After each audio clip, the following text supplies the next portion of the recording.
"That painting is fake," Maid's daughter said in perfect Italian, exposed 300 hottest art forgery. The auction hall shimmered with chandeliers and deceit.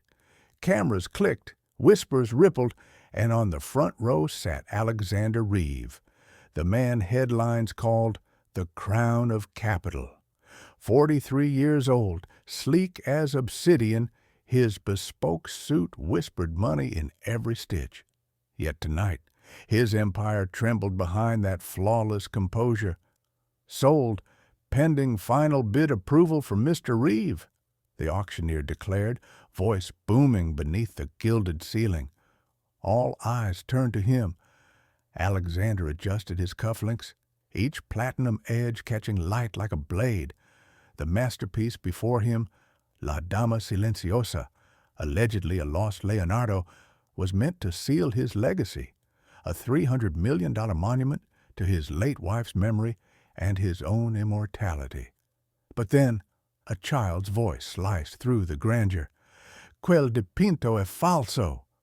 The words, "That painting is fake," rang out in perfect Italian. The hall froze. A murmur, disbelief, laughter. Cameras swung toward the source. A small girl in a faded gray dress standing beside the service corridor, clutching her mother's hand. Her eyes, wide and luminous, met Alexander's across the marble floor.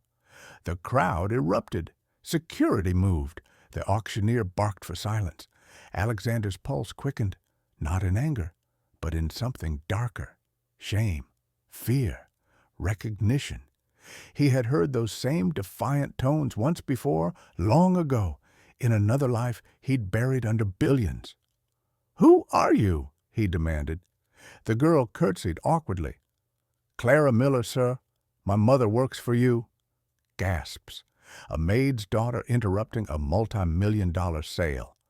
A billionaire publicly challenged by a child. The tabloids would feast on this for years. The auctioneer, sweating, tried to laugh it off. Children say funny things. "She's right," Alexander whispered, almost to himself. He could see something in that painting's glaze, something off, something his lonely nights studying Eleanor's art books had missed. The room watched as the richest man in the world stared down a 10-year-old girl, and for the first time in a decade, he didn't know who was truly in control.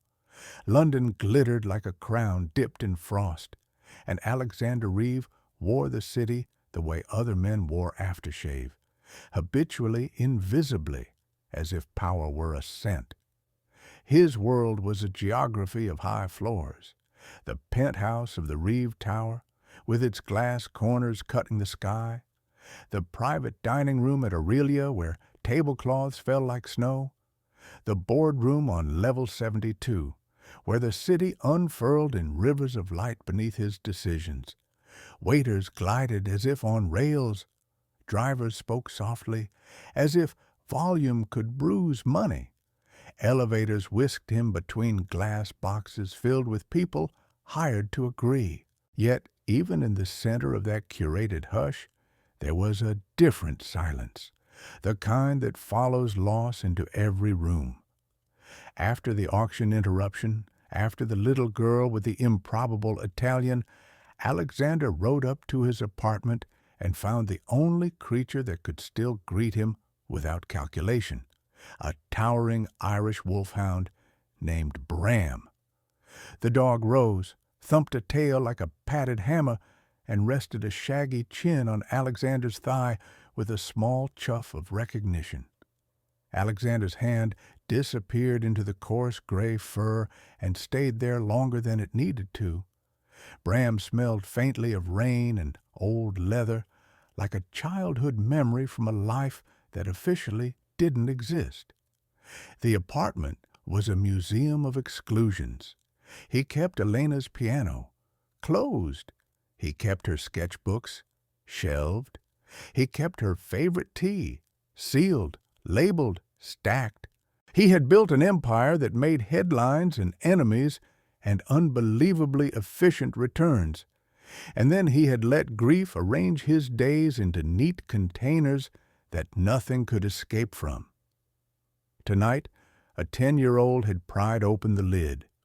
Screens on the far wall were still lit, markets looping their nervous calisthenics, news channels replaying the auction, trailing headlines that pulsed with blood. Billionaire upstaged by child prodigy. 300 Menem Leonardo. Fake? Reeve humiliated. His communications chief had sent 3 drafts of an official statement while he was still in the car. We thank Ms. Miller for her concern. Reeve Holdings adheres to the strictest due diligence in all acquisitions. He closed the drafts and stood at the window, looking down at the Thames, a black ribbon threaded with fairy lights. The city's reflections broke and mended in patterns he used to read for insight. Now they looked like a heart monitor for a patient trying not to die. He wasn't alone in the glass. Power came with a chorus. Some voices he paid for, others presumed the right to speak. On the table lay a folio from the Reeve Foundation for Arts and Science, pages thumbed by trustees who smiled like apothecaries selling expensive cures. The foundation gala was in 2 weeks. Sponsors needed photographs. Politicians needed to be seen standing near him without seeming to. Every calendar entry was shaped like a demand. There were the voices of opposition, too, the ones he could feel even before his phone lit their names. Meredith Cole, his CFO, efficient, ascetic, brilliant in a way that grated because she had trained that brilliance to measure life as liability. Meredith had come up through the survivor's lanes of finance, just like him, but she had traded her hunger for caution, and it had made her powerful. She believed in numbers the way children believe in fairy godmothers, faithfully and with no patience for magic. She would call the auction debacle a scandal, the child and optics crisis, the painting a lawsuit waiting to happen. Stefan Hale, chair of the board, antique cufflinks, modern malice, a man who liked public victories and private indemnity. He admired Alexander the way a python admires a rabbit, appreciatively, already calculating digestion. Stefan's smile was always misfiled as charm by people with less experience of predators. And there was Julian Croft, the art dealer, with a peacock's arrogance and a fox's nose for doors left unlocked. Croft had introduced La Dama Silenciosa to the market with the confidence of a priest unveiling a saint's tooth. Croft understood the theater of provenance. He collected rumors like brooches. He also collected debts. Alexander suspected, and now nearly believed, that Croft collected lies. Alexander touched the piano lid. It clicked open on a whisper. The keys were ivory ghosts. Elena's last lesson sheet remained on the stand. Bach, neat ink, a passage she had circled with a pencil and written again above. The note was so mundane and urgent that his throat tightened. The stubborn part of grief is its domesticity. It returns you to the scene of ordinary life and instructs you to keep playing. In the elevator the next morning, his reflection in the steel held up a precise man, angular jaw, silver-threaded hair combed back, cheekbones that newspapers called wolfish. His suits were tailored to suggest ease over armor, but his eyes had that late winter color, gray with an undertow. If anyone had looked closely enough, they would have seen a seam unpicking. The boardroom was a floating island east of the clouds.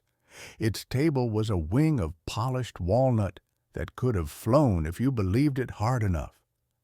People took their designated places, some with practiced languor, some with the crisp shuffle of prepared offense. Meredith arrived with 2 assistants and a tablet bristling with red flags. Stefan leaned back, measured, the way men do when they intend to stand on your throat later and want witnesses to say they seemed relaxed. Optics matter, Meredith began without preamble. We need to control narrative. The video of the child is everywhere. She has a name, Alexander said. It came out too fast, as if his mouth had borrowed someone else's instincts. Meredith blinked once. Of course, Miss Clara Miller. She slid a graph onto the shared screen. Sentiment trending down, engagement spiking, 1,000 tiny thermometers of public fascination. Our exposure if the painting is proven fake? Significant reputational damage. Potential shareholder volatility. Potential? Stefan's voice was silk over gravel. It's already volatility. We need a statement. We need contrition without admission. And we need distance from the source of truth? Alexander asked. Even the question sounded expensive. Disruption, Stefan corrected smoothly, from a 10-year-old who does not set the price of our stock. There it was, the hierarchy speaking its purest dialect. In this room, children were theoretical unless they could be paraded at a gala as beneficiaries. In this room, maids existed the way chairs existed, usefully, silently. In this room, paintings were currency with brushstrokes. Alexander folded his hands. We'll verify the painting fully. No public statement until then. Meredith's eyebrow made a tiny climb. We already commissioned the lab. Testing will take time. Meanwhile, the narrative fills itself. Croft insists on proceeding with settlement unless we...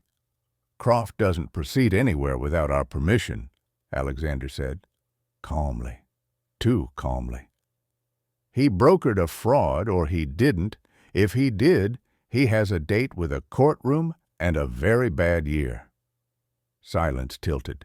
The dog Bram would have sensed the change, the way a pack attends when the lead wolf chooses restraint over blood. The intercom buzzed. Marcus Ward, Alexander's head of security, once military, always succinct, came on. Sir, you asked to know when the Millers arrived. The Millers? Meredith's voice sharpened. Sarah Miller and her daughter Clara, Marcus said. They're downstairs. You told the auction house you wanted their availability today. I took the liberty. Alexander rose. Bring them to my office. He left the boardroom without asking permission because he had trained himself never to ask permission for what was right. His private office, smaller than the boardroom, larger than most apartments, was a contrast of severity and shelter. Blackened oak shelves, a long window seat that Elena had chosen because she liked watching storms cross the city like thoughts. On the desk, a photograph in a slim metal frame. Elena, laughing with her head thrown back, a streak of graphite on her cheek where she'd brushed away hair with a charcoal-stained hand. She had drawn for hospitals and schools, taught children how to see light in things that didn't want to shine. When she died, Alexander had endowed 100 scholarships and still owed her one. Marcus opened the door. Sarah entered first, thin, neat, wearing the kind of careful clothes that say, I am trying to be invisible. Clara followed, the gray dress clean but plainly stitched, hair pulled back with a ribbon that had done its duty a dozen times. She held herself with the focus of a microscope. Her eyes flicked over the room once and made an inventory. That gaze was not hungry, it was curious. The distinction mattered. Mr. Reeve, Sarah said, hands twisting because they didn't know where to go. We're sorry for the... You were right, Alexander said, and watched their shoulders loosen in 2 different ways. Or you may be. Either way, I'm grateful you spoke. Clara stepped forward half a pace. "I wasn't trying to embarrass you." "I know." He surprised himself by meaning it completely. "You reminded me of something I forgot, that truth doesn't check price tags before it knocks." He asked Clara about pigments, grounds, underdrawings. He watched her talk, saw how language settled on her like a well-fitted coat. She spoke of canvas weaves and the centuries when certain threads became possible, of Prussian blue slotted into history like a misfiled book, of what the absence of underpainting might suggest. She used words he had learned late at night from Elena's notes, and added a music of certainty he had never had the right to borrow. While she spoke, he realized two things. First, the world he had engineered had insulated him from the very pulse he valued: wonder, wit, the shamelessness of curiosity. Second, if his empire had a soul left, it lived precisely where reputations tremble when faced with facts and choose honesty anyway. When the Millers left, Bram padded in from his corner and leaned against Alexander's leg as if to approve. Outside, the city rehearsed its afternoon brightness. Inside, Alexander took a breath that felt like landing. He sent one message to Meredith: hold all public statements. Total cooperation with authentication. Croft on ice. And another to Marcus: full background on Croft's provenance claims. Quietly. Through the glass, the river kept moving, a dark artery of a city that sometimes remembered itself. Alexander watched it and understood the foreshadowing of his own life. He had learned to survive by disappearing into strength. Now the task would be to become visible, not as a brand, but as a man who could be wrong and decide to repair the world where he had the reach to do it. By noon, the world had decided Alexander Reeve was a fool. The headlines multiplied like bacteria, each hungrier than the last. Billionaire duped by 300 minnow fake. The girl who outsmarted a tycoon. From genius to joke, Reeve's renaissance ruined. Every network replayed the clip of Clara's voice, bright, unwavering, precise, and then cut to Alexander's face, still, silent, caught between disbelief and dawning recognition. The moment became a meme before the experts could pronounce Prussian blue. Meredith's voice came through his office intercom with that calm reserved for emergencies that might yet be monetized. "The board wants a statement, Alex. Investors are skittish. You have 45 minutes before markets open in New York." He didn't answer. The monitors already told the story: Reeve holding stock slipping, then dropping, then nose-diving in elegant destructive curves. Billions erased in the time it takes to sip a cup of coffee. He walked into the boardroom anyway. The air was refrigerated authority, cold, dry, and expensive. Cameras waited. Public relations stood ready with a draft apology that could be broadcast across every network within the hour. Stefan Hale smiled thinly.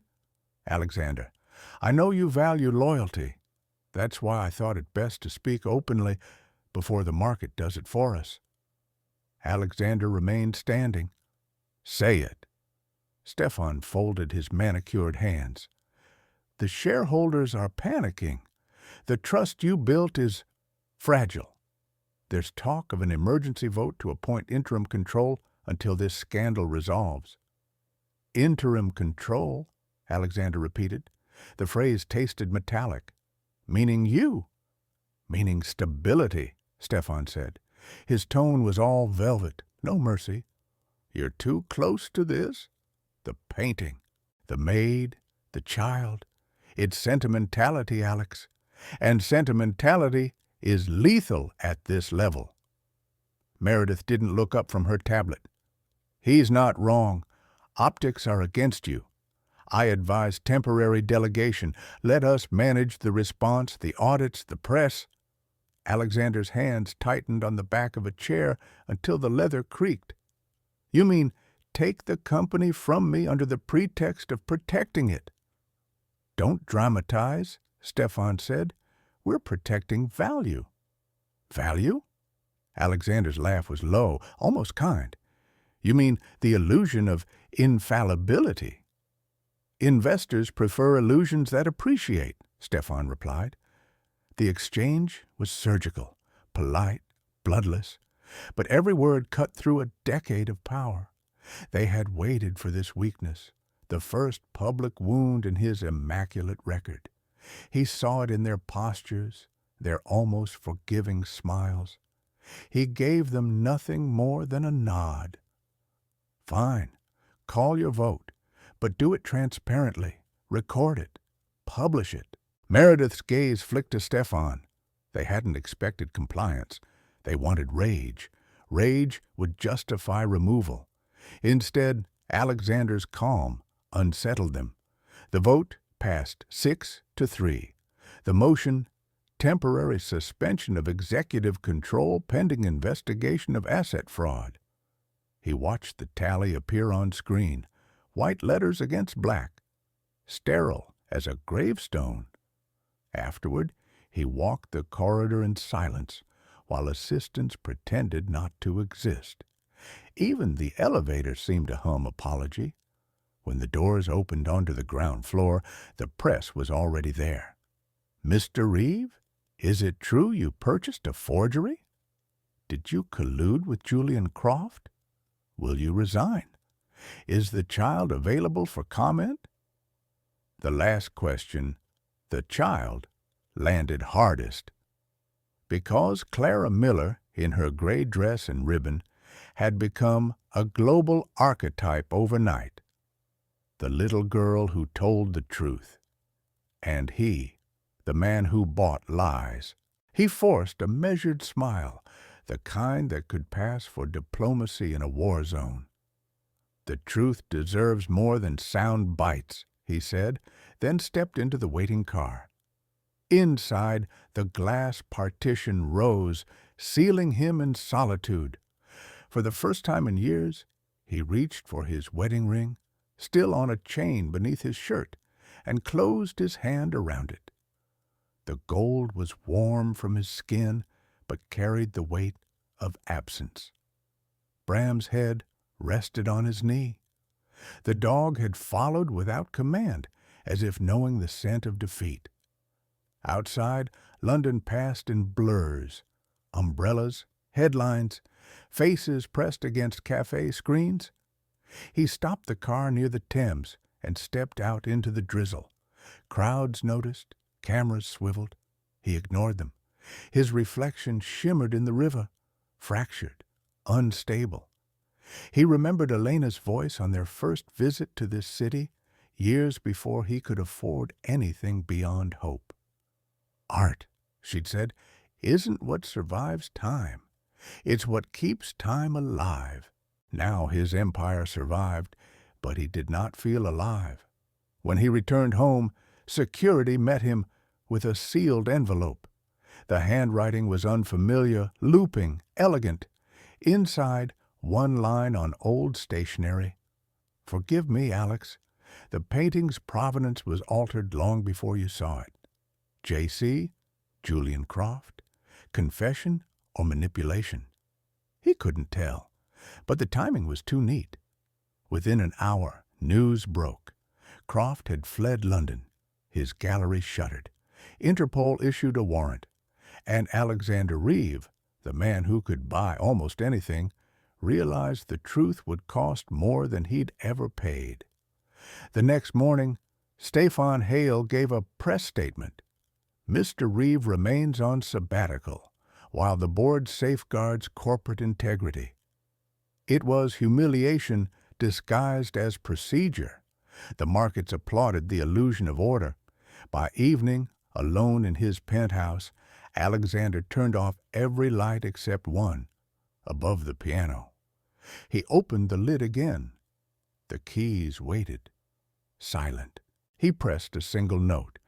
The sound wavered, thin but real. Somewhere below, London cheered another scandal. Somewhere above, rain tapped the glass like a metronome of loss. And in that hollow rhythm, the man who once believed he owned the world realized the world now owned him. He slept badly and woke before the city, in that bleak hour when even the river sounds unsure of itself. A gray seam opened along the curtains, and the dog found it first, padding across the carpet to nose the gap wider, as if he too needed proof that morning could still happen. Alexander stood at the piano and struck the same note he had pressed last night. It hung in the air like a held breath, then faded, leaving a path back to where the sound began. He followed it. Before the tailored armor, before the glass tower and the press of other people's needs, there was the estate on the far edge of the city that buses forgot on bad days. The buildings were angles and echo. Elevators coughed and failed. Wind found the broken window in their kitchen and sang its one song all winter. His mother worked the night shift at a packaging plant and cleaned offices on weekends. There are truths about poverty that statistics cannot hold. The way shoes remember rain for days.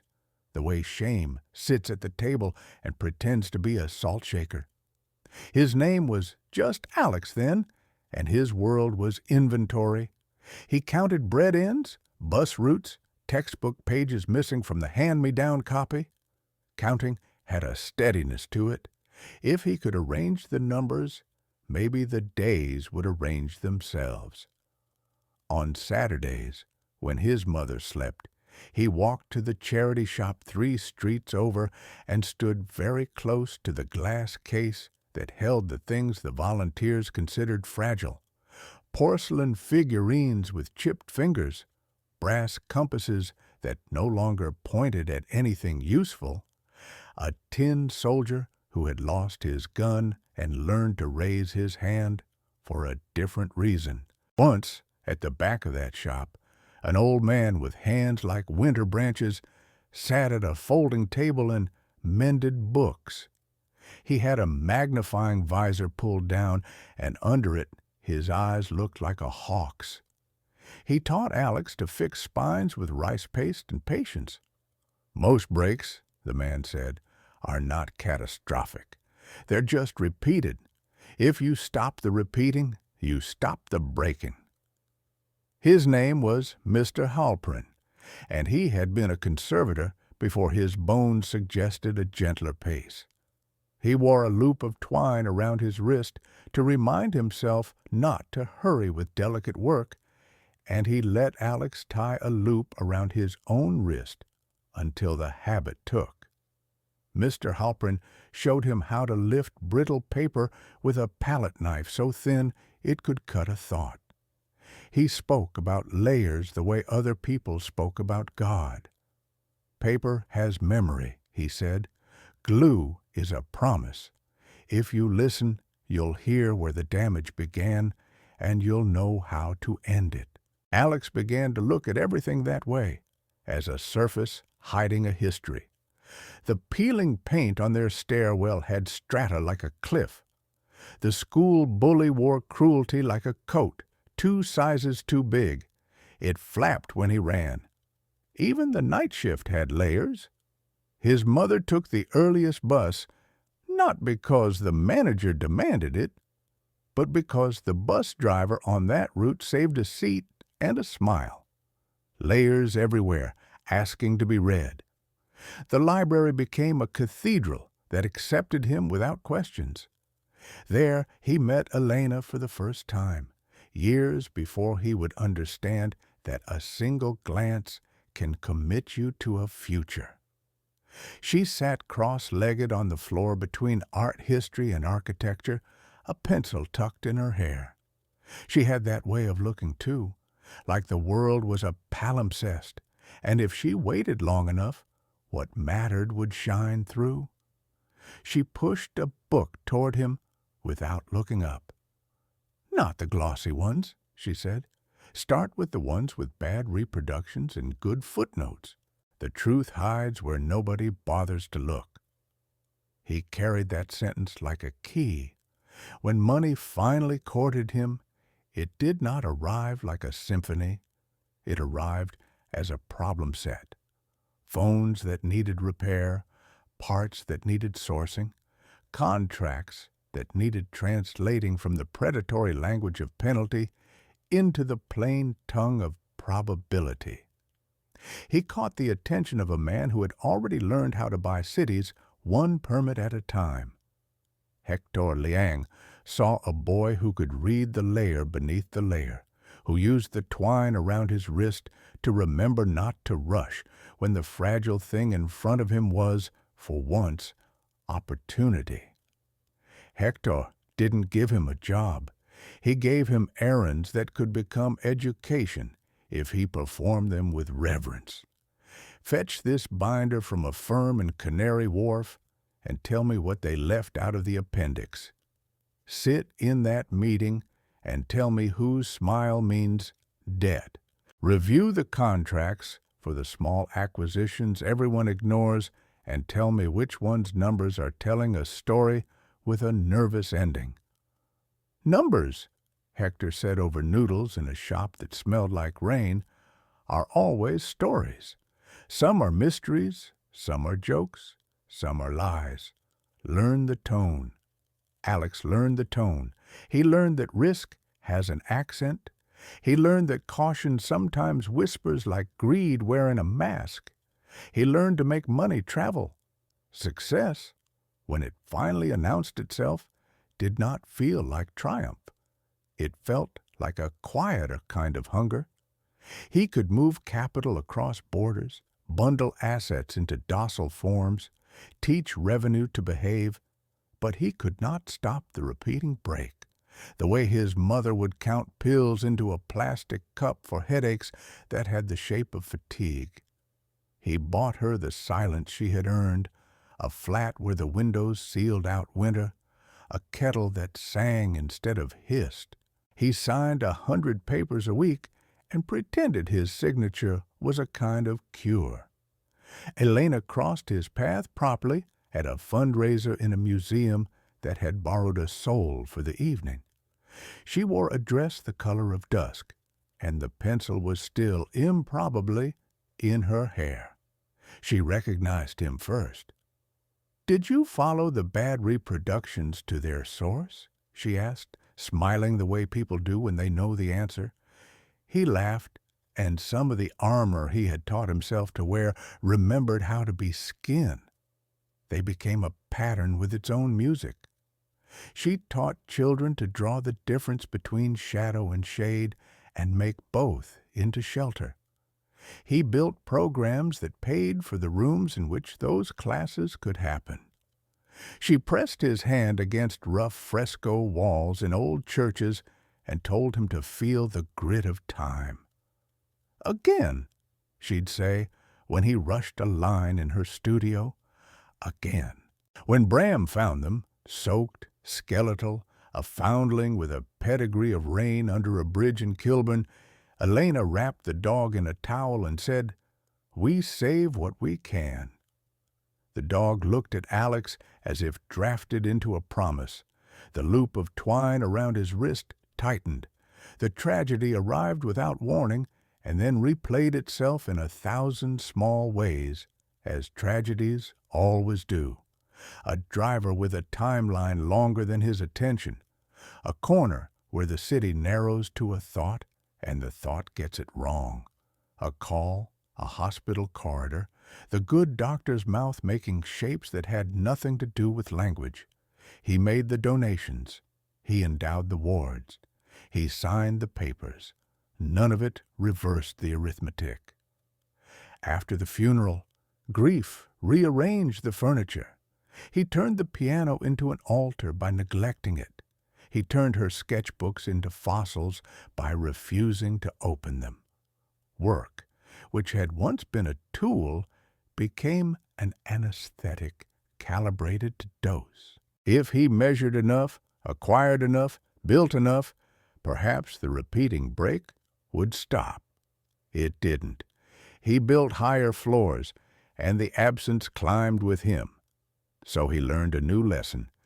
If you do not declare what you love, the world will declare it counterfeit on your behalf.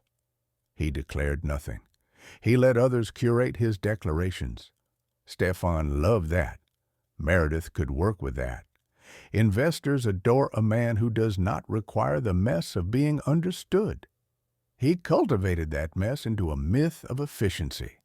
This is the part he tells no one. He met Clara once before the auction, though neither of them knew it. Months earlier, he had walked through the operations floor unannounced. That rare tour of his own company he took as if he were a visiting dignitary at a country he technically ruled. In a corner where the sunlight gathered like rumor, a girl sat on a chair much too big for her, waiting for her mother to finish a shift. She was reading a book of paintings with bad reproductions and good footnotes. He paused, without meaning to. She did not look up, but her finger traced a caption about ground layers the way a person commits a prayer to memory. He walked on, but not so far that the sight didn't follow him into meetings, into sleep. A child reading footnotes in a fluorescent room. A revolt as elegant as any corporate maneuver he'd ever executed. When the auction came and her voice cut the air, he felt the twine around his wrist again, phantom and absolute. Most breaks are not catastrophic, Halpern had said. They're just repeated. If you stop the repeating, you stop the breaking. The breaking had been repeating for years. Money as anesthesia, power as distance, kindness outsourced to the foundation while the man at the top perfected the art of not being seen. A child had interrupted the repetition. Elena would have laughed, delighted and unsurprised. He stood now in the early light and opened one of her sketchbooks at last. A leaf she had pressed there years ago detached and fell onto the piano keys, a brittle sigh in the shape of a tree remembering summer. On the page beneath, in quick strokes, she had drawn his profile while he slept, softening the angles his mirror left sharp. In the margin, tell the truth. Again, again, again. He went to the kitchen and brewed the tea she loved and found that grief allowed him to pour it without spilling. He set a cup on the window seat as if she might reach for it from another room. He sat. Bram climbed up and arranged himself in an attitude of guard and comfort, which is to say, love. These were the things that made him layer under layer, a boy counting bread ends, an old conservator teaching glue as a promise, a woman who insisted that art was a verb, a dog who believed in rescue as a method, a mentor who taught that numbers have tone, a mother who rode the earliest bus because kindness took that route, and beneath all of it, the vow he had made with no witnesses, to build a life that could not be humiliated by truth because it was aligned with it. He had drifted. He had polished the surface while leaving the underdrawing blank. The girl in the gray dress had sketched the first honest line. He could follow it or paint over it. He closed the sketchbook not to refuse it, but to carry it with him. The day waited outside. The board waited upstairs with their interim control and their elegant fear. The painting waited in a lab for light and microscopes to read its history back to front. He looked at the piano, at the single key he kept striking like a lighthouse in fog, and then he set both hands on the keyboard. The first chords were clumsy. The second were less so. By the third, the room had learned the shape of a new morning. The day began with drizzle that blurred the city's edges as if London itself wanted to smudge the headlines away. But Alexander Reeve was done hiding behind rain and polished glass. He entered Reeve Tower, not as the exiled monarch the board expected, but as a man stripped down to bone and conviction. His security pass still opened every door. Habit hadn't yet caught up to humiliation. Inside, conversations died mid-sentence. Assistants froze halfway through apologies they hadn't rehearsed enough. He walked straight to the executive floor. Meredith and Stefan were waiting, voices already mid-argument. They stopped when they saw him. "Alex," Stefan said, standing too quickly, "we didn't expect—" "I'm sure you didn't," Alexander interrupted, "but this is my company. You'll need to expect me again." Meredith's eyes narrowed, assessing damage. "The authentication report isn't ready. We can't issue a retraction." "Then we don't," Alexander said. "We issue the truth." He threw a folder onto the table. Inside, the first lab results from the National Gallery's conservation team. Pigment analysis, fiber cross-sections, photographs of the telltale Prussian blue under UV light. Scientific confirmation of what a 10-year-old had seen with her eyes. Stefan paled. "You went around us." "I went around the problem," Alexander said. "Croft lied. The provenance was forged. I will say that publicly. Today." "Publicly?" Meredith repeated, as if the word itself were obscene. "That's suicide. The markets can handle honesty better than rot," he said. "We hide, we fall farther. We tell the truth, we start again." Stefan's mask cracked. "You'll bring us all down." "Maybe we deserve to come down," Alexander said softly, "but I'm not asking permission." He stepped out before they could answer. Cameras swarmed in the lobby. He didn't wait for a podium, didn't summon PR. He simply faced them, the same mob that had filmed his humiliation a week before. "Yes," he said, voice steady over the storm of flashes. "The painting is fake. I was deceived, as were many experts. But a child noticed what we did not, and that truth deserves a stage, not a cover-up." Murmurs rippled. Reporters leaned forward. "She saved me from a mistake worth $300 million, Alexander continued, "and she reminded me that the value of truth exceeds any market cap. I intend to find every forged work Croft sold and return what's real to those it belongs to. Starting now." A stunned pause, then questions, frantic, overlapping, and the sound of shutters. But behind the frenzy was something new. Respect. The public that once mocked now watched with quiet awe as a billionaire tore down his own myth rather than live a lie. Inside, the board scrambled. Stocks plunged, then steadied. By the next morning, investors were calling his assistant. He did what? He admitted it? And oddly, the sentiment shifted. For the first time in years, Alexander Reeve looked human. And humanity, it turned out, traded higher than perfection. Later that night, alone in his study, he found Clara's drawing on his desk. A thank-you note she'd left during her visit. It showed the painting, cracked open, and from the fracture grew a tree whose branches turned into hands. He smiled. "Truth doesn't destroy," he whispered. "It restores." Bram thumped his tail once, a solemn approval, and Alexander Reeve, the man who had been humiliated before the world, sat back and began to plan his return. Power returned like a tide. He had stopped trying to command and started learning to read. It came not with theatrics, but with a sequence. Clean, deliberate, inevitable. He began by building a war room that didn't look like one. A long, quiet space with museum mounts and microscopes, not maps and pins. He invited people whose names never trended, but whose work changed what could be believed.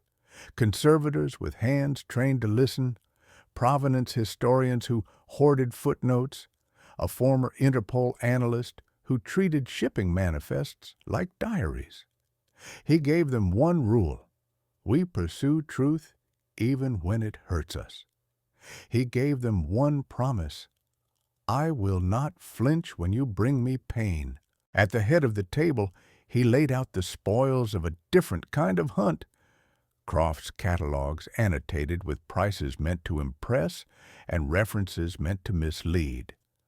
Courier logs where crates had rested a suspicious hour too long in a private warehouse between Rome and Rotterdam.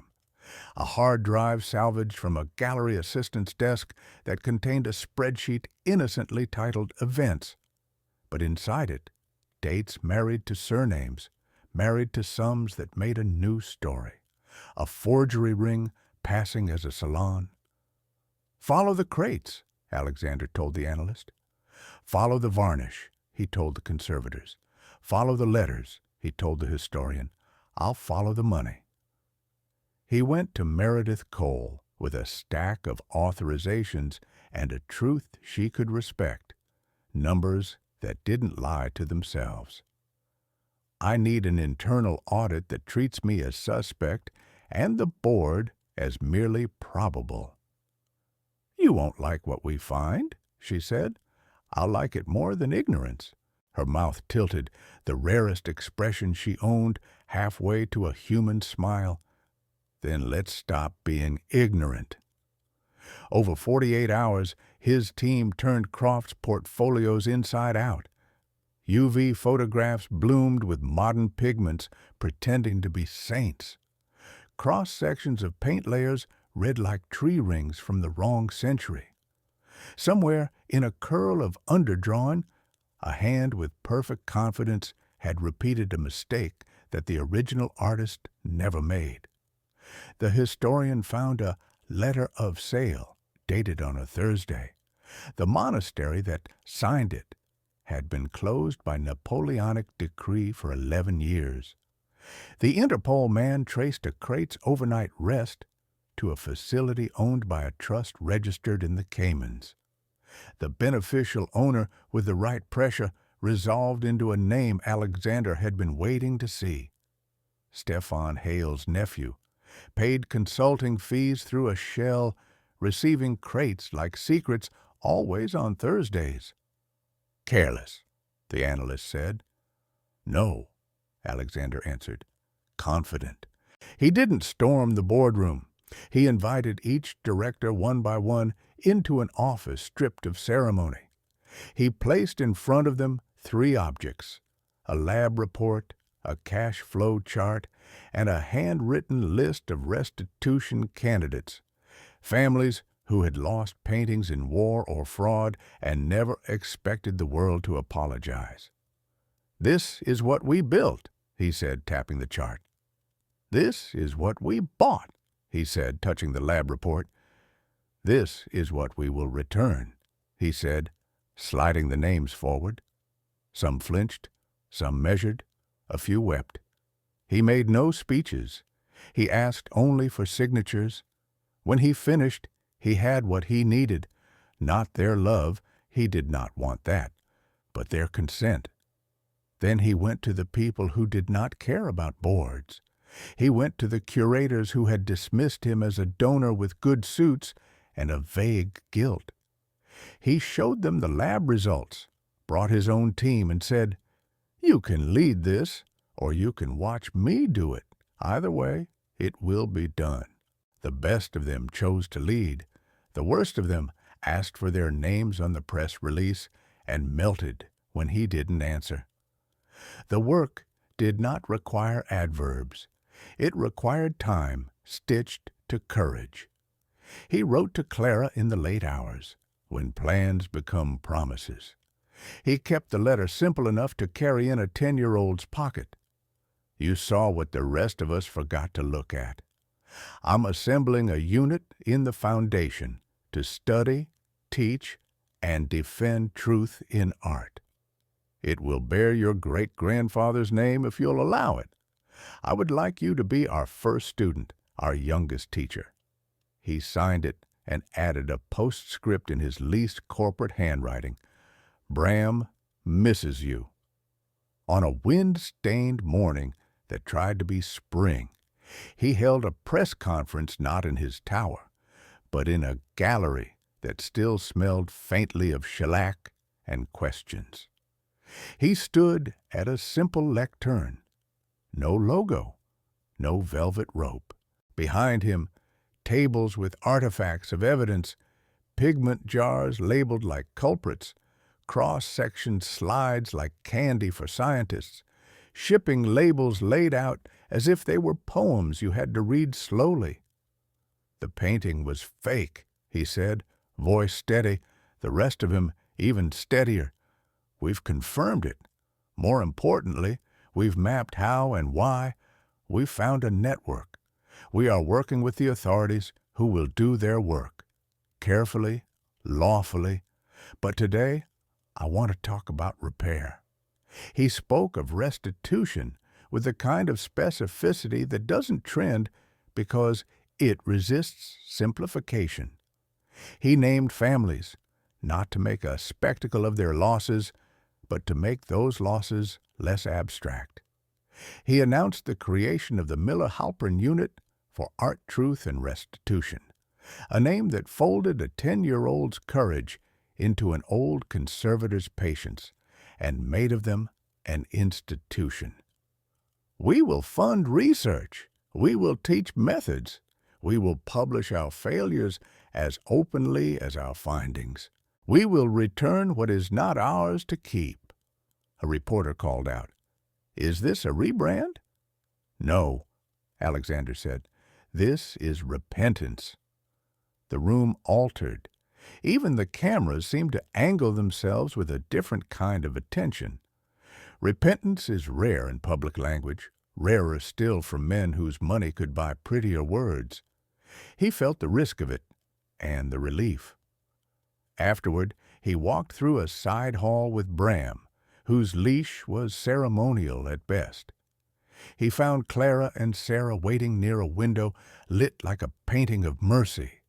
Clara wore the same ribbon. He knelt to meet her eye. "You were brave," he said. "Will you help me keep being brave when I forget how?" She considered this as if he'd asked her to check a calculation. "Only if you promise not to ignore me when it's inconvenient." "I promise," he said, and meant it enough that the air seemed to listen. The work accelerated. He repurchased forged lots from collectors who had been wronged twice, first by Croft, then by the silence that follows embarrassment. He absorbed the losses. He treated them as tuition. He set up a claims desk staffed by people who could say, "I'm sorry," without choking on it. He sent his team to warehouses where crates learned the dark and brought them into light. He flew not by private jet, but on flights that allowed for thought and for the small humility of standing in line. Stefan Hale tried to strangle the effort with a committee. Alexander handed him a file. Bank records that knitted Stefan's family to Croft's Thursdays. An email where oversight sounded too much like oversight. A set of messages that gave him a choice between resignation and a courtroom. "This is blackmail," Stefan spat. "This is consequence," Alexander said, not unkindly. "Resign. Publicly bless the restitution program. Leave quietly, and I will let the law move at its proper pace without my commentary." Stefan left. He was not built for days without witnesses. Meredith remained. People called her cold until they needed her fireproofing. In a late meeting, lit by task lamp and fatigue, she slid a stack of documents across his desk. "Proxy tallies for the emergency meeting. You have the votes. Even the funds that hate emotions love a plan that reduces legal exposure while increasing moral capital. You just called ethics moral capital. I'm bilingual, she said.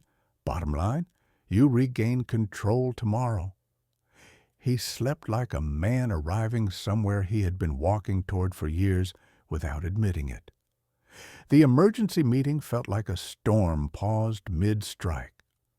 Shareholders crowded screens in 100 rooms. The vote opened. The vote closed.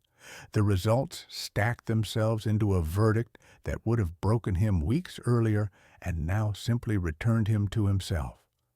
Reinstated as CEO and chair, with a mandate to pursue restitution and reform. He didn't raise his hands. He didn't savor. He turned from the screen to the work. He signed the memoranda that ended the company's art acquisition program until further notice.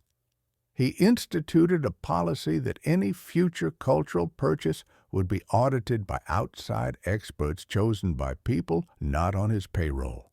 He published the policy. He published the names. He published the budget. Sunlight as strategy. The public recalibrated the way a city does after a long power cut. Lights flickered, then steadied, then burned brighter. Commentators who had called him complacent called him courageous. The meaningful ones called him accountable. Employees who had learned to keep their heads down began cautiously to look up.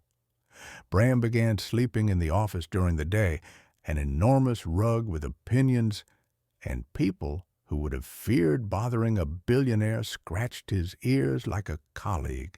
One evening, returning through the lobby, Alexander saw an art class the foundation had funded, children making chaos into color under the gentle tyranny of a teacher who knew when to say again. He stopped. A boy raised a hand. "Are you the man from the news?" "I am," Alexander said.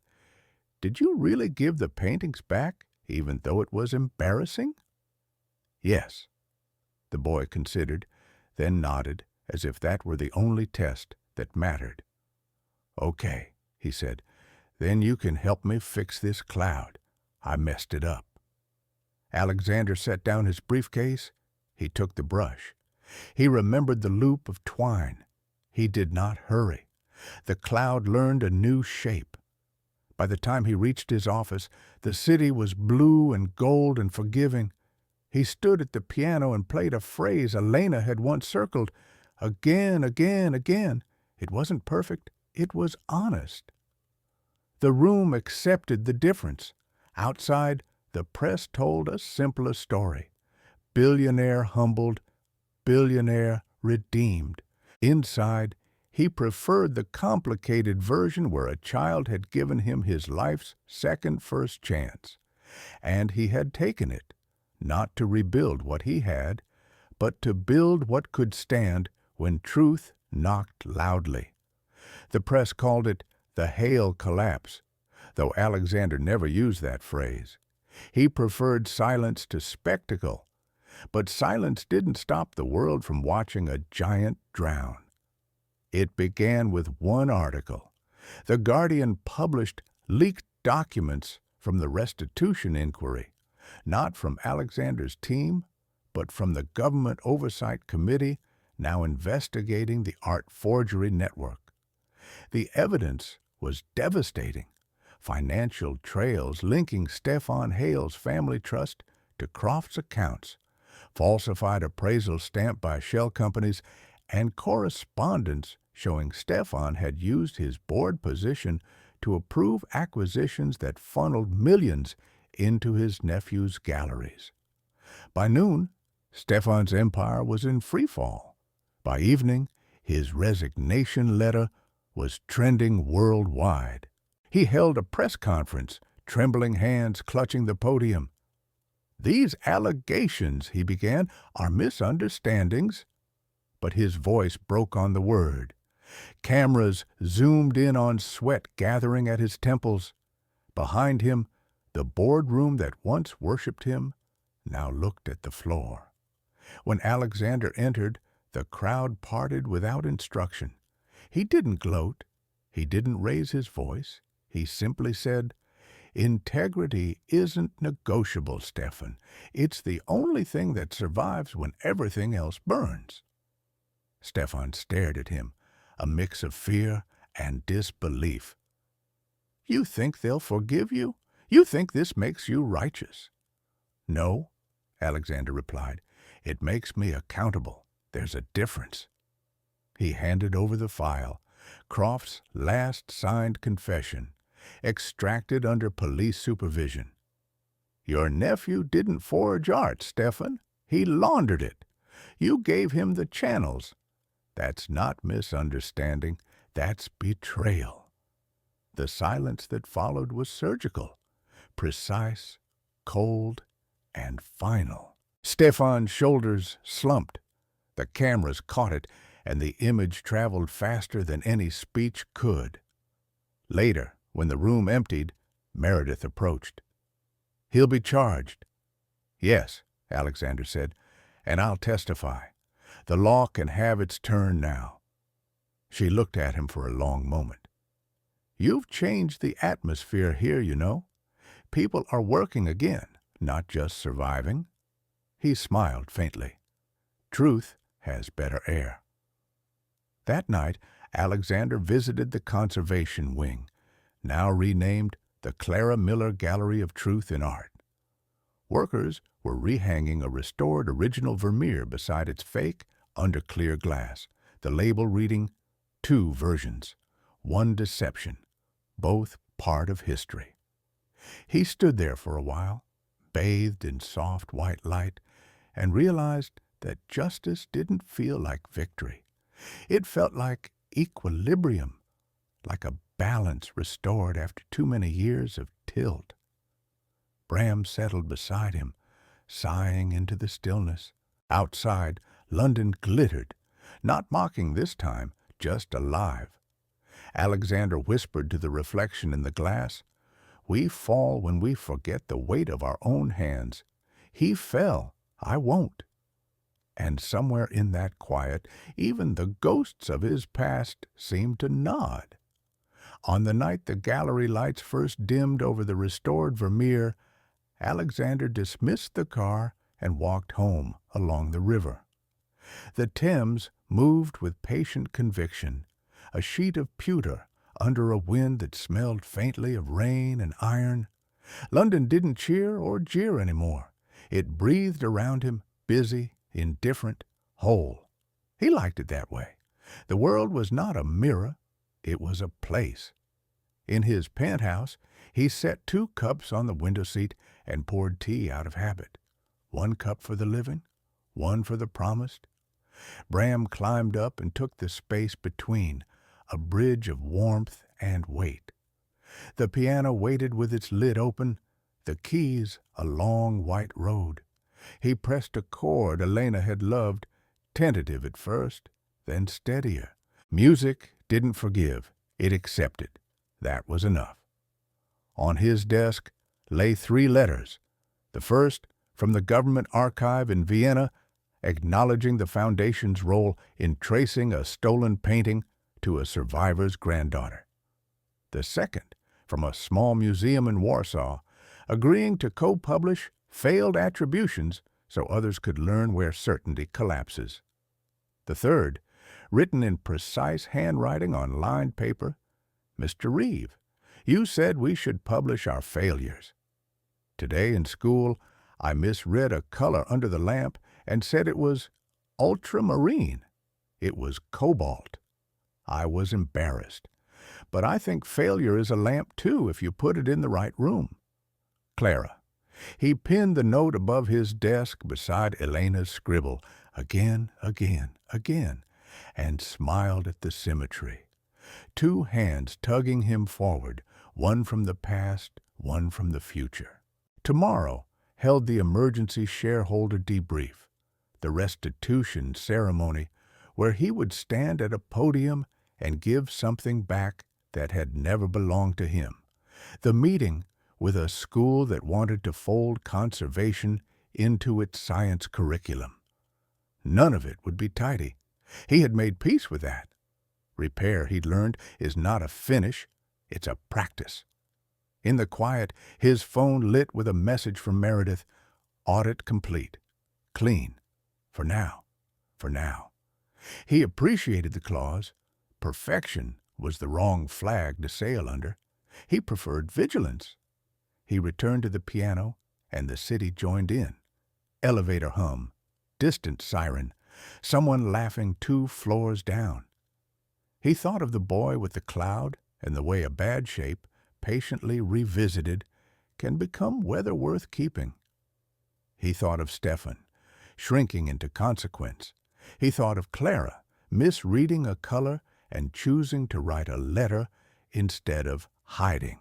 When the last note thinned into air, he rested his hands on the keys and let the silence complete the piece. Outside, a fairy's wake feathered the river into silver. Inside, truth felt less like a verdict and more like a direction.